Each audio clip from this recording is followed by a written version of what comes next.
Eu imagino que todos estejam tão entusiasmados quanto eu com esse segundo volume do Don Quixote.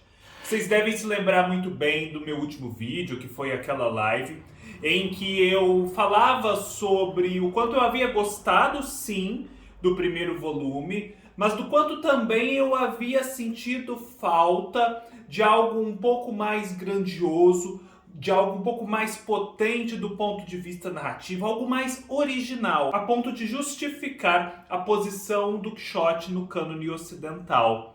E desconfiava já naquele momento que essa grandeza, que essa originalidade arrebatadoras viriam finalmente no segundo volume. E é justamente isso que acontece. O segundo volume de Don Quixote, desde as primeiras páginas, é uma obra-prima, é indiscutível. É perceptível como o Miguel de Cervantes está mais à vontade aqui para contar essa história, para desenvolver os seus personagens, para pintar paisagens, estabelecer diálogos, enfim. É como se lá no primeiro volume do Don Quixote, o Miguel de Cervantes estivesse numa fase de transição. Ele ainda estava muito aferrado aos modelos literários então vigentes. Ele, ao mesmo tempo, via a necessidade de modificá-los e tenta ali então lançar algumas sementes de mudança. Ele faz isso. O primeiro volume de Don Quixote já tem traços contemporâneos, já tem traços modernizantes, mas eles são isso, a meu ver. Eles são traços, eles são sementes que foram plantadas, mas que ainda não cresceram e não se tornaram árvores muito vistosas. Aqui, essas sementes finalmente cresceram, se tornaram árvores, estão vistosas na paisagem, exuberantes. Este é um livro que já não é mais de transição, que já está muito mais distante das formas literárias ali da Idade Média, do começo do Renascimento. Esse é um livro que tem um ar verdadeiramente moderno. Ele começa com o famoso prólogo do Miguel de Cervantes, lançando invectivas contra o Alonso de Avellaneda, que é aquele escritor do Don Quixote apócrifo, que acabou por motivar o Cervantes a finalmente escrever a continuação da história do seu personagem, já que aquele primeiro volume, apesar do que hoje vemos como algumas deficiências dele, havia ganhado grande sucesso e muitos esperavam por essa continuação. Depois já vamos para a história em que o Quixote está ali se recuperando sob a tutela do barbeiro e do padre. Não há, portanto, um espaço temporal grande entre o encerramento do primeiro volume e o segundo. Para a história, apenas algumas poucas semanas e meses se passaram. O Quixote é posto à prova pelo barbeiro e pelo padre.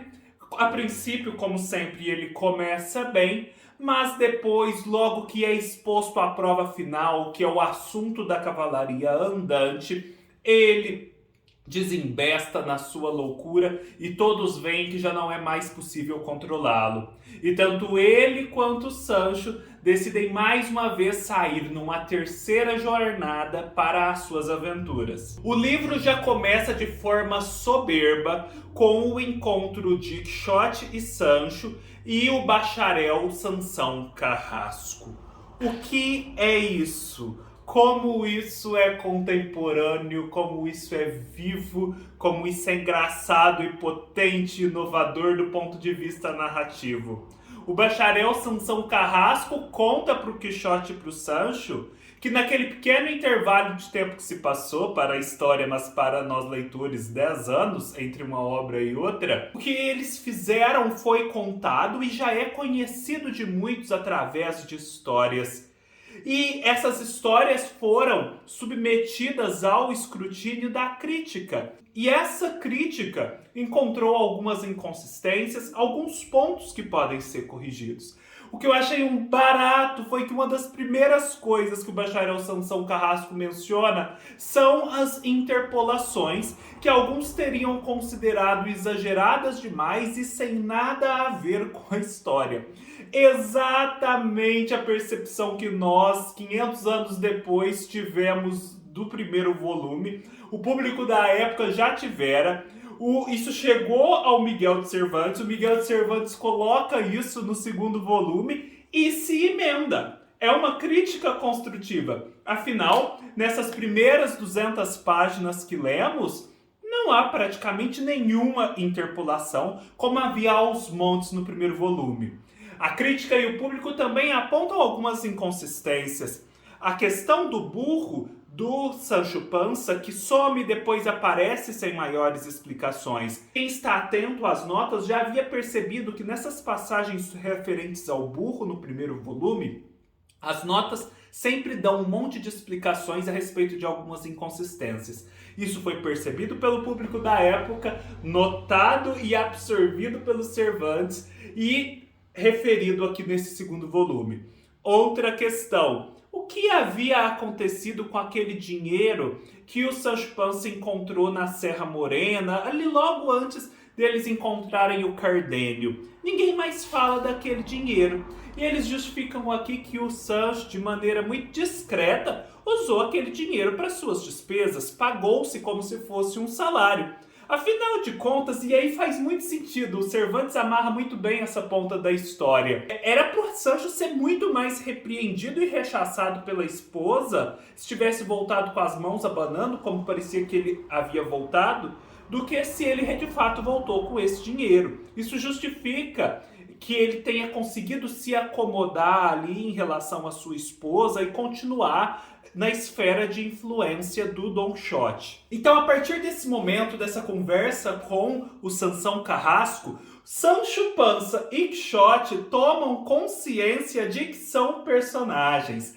E, a meu ver, a partir daí nós podemos nos perguntar se certas atitudes e falas deles não são influenciadas pelo fato de que eles sabem personagens, de que eles sabem que o que eles falam, do que eles fazem, será visto e julgado pelo público. Um grande exemplo disso, e o próprio narrador aqui do segundo volume nos dá uma pista, é o delicioso capítulo em que o Sancho Panza e a Dona Teresa Panza têm uma discussão, discutem a fundo a sua relação, traçam planos para o futuro dos filhos. E ali, logo no início, já é avisado que se trata de um trecho muito provavelmente apócrifo. Afinal, o Sancho Panza parece tão desenvolto, tão arguto, tão articulado ali. A gente pensa, então, que talvez lá no futuro, quando os dois já são célebres, os dois tratam, pelo menos da parte do Sancho, de inserir esse capítulo a fim de dar a eles um ar um pouco maior de respeitabilidade. E eu também penso que, na verdade, esse capítulo não é apócrifo, mas é o Sancho, uma vez consciente de que é um personagem, tomando mais cuidado com suas falas. Afinal de contas, não é só no capítulo com a Teresa Panza que o Sancho está mais articulado. Ao longo de todas essas primeiras 200 páginas, o Sancho, que já era um personagem inteligente, já era um personagem arguto, se exibe de forma muito exuberante. E aqui, finalmente, nós encontramos a enxurrada de ditos populares que eram sempre atribuídos ao Sancho, mas que nós não encontrávamos com muita frequência lá no primeiro volume. É um dito popular encadeado ao outro, e tudo isso num esforço muito grande de se desenvolver a sua inteligência. E podemos dizer até que o Sancho consegue. Ele vai se tornando cada vez mais perspicaz e cada vez mais expressivo. Outra coisa que me faz pensar que o Quixote também se porta de um modo diferente porque se sabe um personagem, é o fato de que o Quixote, que já era dado a uns discursos muito sagazes, muito sábios, que impressionavam toda a gente lá no primeiro volume, aqui está ainda mais sábio, ainda mais articulado. Ele faz discursos incríveis para a criada e para a sua sobrinha. Ele faz discursos incríveis para o Dom Diogo. Ele faz discurso incrível depois, mais à frente, naquele episódio do Camacho, da Quitéria e do Basílio.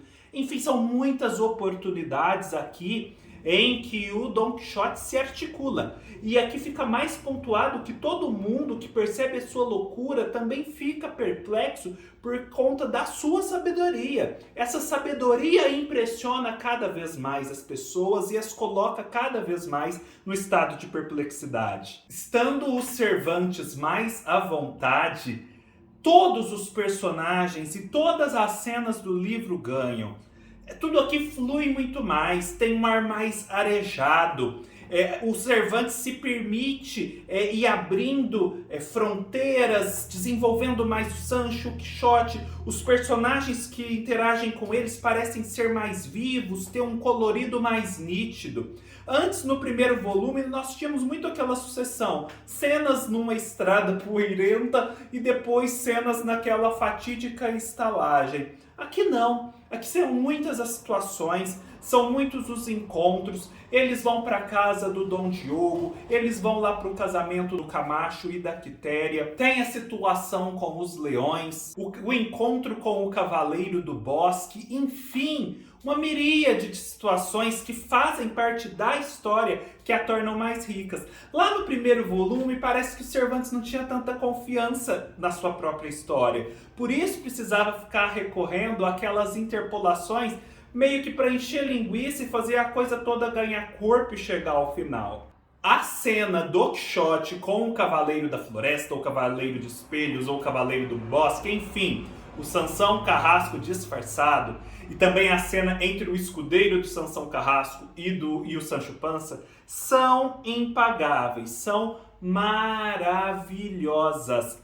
E eu pensei a princípio não que se tratasse do Sansão Carrasco disfarçado, a mando do barbeiro e do padre para poder tentar controlar o Quixote, mas sim de um resultado da divulgação da obra à época. Já que as histórias do Quixote e do Sancho Panza tinham se tornado conhecidas do público, eu pressupunha então que alguém tinha se deixado endoidecer por elas, tal como o Quixote, e se tornado ele também um novo cavaleiro andante. Eu pensei isso até o momento em que finalmente é revelado que ele é o Sansão Carrasco.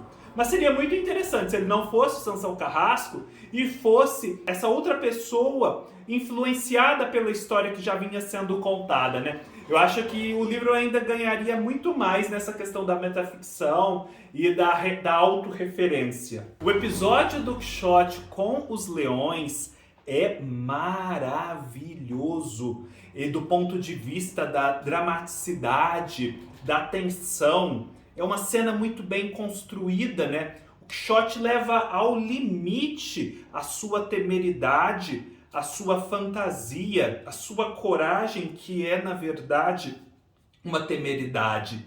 E todo aquele suspense, depois o leão que simplesmente se vira de costas para o Quixote, não está nem aí. E depois o discurso, que o domador, o alimentador e o leão dá para convencer o Quixote a desistir daquilo. Afinal ele já saíra vitorioso, ele se colocar à prova. O leão é que não quisera nada. É fantástico, o discurso final é muito bom, a aceitação por parte do Quixote daquela justificativa também é muito bacana, enfim, um capítulo impecável. Quando ele encontra o Dom Fernando, que essa edição aqui também refere como o do Gabão Verde, é muito bacana quando o Dom Fernando vai contar do seu filho que é poeta, que se tornara um estudante, em quem ele acreditava, mas que enfim agora se dedicava à poesia, e a poesia não se tinha muita expectativa de que trouxesse ganhos materiais. O Quixote vai então falar sobre a educação, sobre a poesia, sobre as artes, as possibilidades da arte, o seu valor ou não, a questão das armas. Esse discurso, fora ser lúcido, é muito profundo e muito válido ainda hoje. Para mim, é um dos pontos altos entre todos os discursos que o Don Quixote já fez. Já estava me esquecendo aqui, seguindo avante na história, de quando Sancho e Quixote partem para encontrar com Dulcinea. O Sancho tentando fingir que conhece a Dulcinea para o Don Quixote, mas não conhece. E o Quixote tentando fingir para o Sancho que conhece a Dulcinea, mas não conhece. Nenhum dos dois conhece essa Dulcinea del Toboso, afinal de contas. E aqui provavelmente é a Dulcinea real, eles veem, é aquela camponesa assim grosseirona, quase que numa condição semi-selvagem. É hilária, do ponto de vista do humor, essa cena em Toboso é maravilhosa. Todo o episódio também com o Camacho, a Quitéria e o Basílio é delicioso. E é interessante porque no primeiro volume, uma história semelhante poderia muito bem ter aparecido, mas ela apareceria como uma interpolação. Aqui, o Cervantes já tem a destreza de incorporar a história, né, desse embuste para que os dois amantes se casem na história do Quixote, de fazer ela ter sentido para a trajetória do Quixote e ao mesmo tempo contá-la no que ela tem assim de também diferente da história do próprio Quixote, de desconectado da sua trajetória, de uma forma orgânica. Eu acho que o grande trunfo aqui é deixar de fazer interpolações e incorporar essa história de uma forma orgânica. E é deliciosa. E nós encerramos o trecho aqui dessas nossas 2 últimas semanas com a descida do Quixote à caverna de Montesinos. Este é um dos trechos mais importantes da história, segundo os críticos, segundo vários textos que eu já li. E, portanto, é bem importante prestar muita atenção nele. Aqui nós vemos o Quixote sendo descido, né, à caverna, às profundezas, e depois subindo e dizendo que viu maravilhas. É no próximo capítulo que nós vamos saber exatamente o que ele viu. Mas saibam de antemão que esse é um capítulo que muitos fazem comparação dele com a famosa descida aos infernos própria das grandes epopeias, como na Odisseia, o Odisseu que desce aos infernos, como na Eneida, em que o personagem Enéas também faz o mesmo. Enfim, aqui há um diálogo muito claro com a tradição clássica, né? E com o próprio Cristo também, que desce aos infernos para depois ressuscitar. Então ficamos já aqui nesse momento alto da narrativa, super na expectativa para a continuidade dessa história. Pessoal, espero que tenham gostado do vídeo e desses trechos que nós lemos nas 2 últimas semanas, que estejam tão entusiasmados quanto eu. Deixem aqui nos comentários como foi a experiência de leitura, esse segundo volume, se vocês estão curtindo tanto quanto eu. Se inscrevam no canal, me sigam nas minhas outras redes sociais, todos os links estarão aqui embaixo. E nos vemos numa próxima oportunidade. Até mais!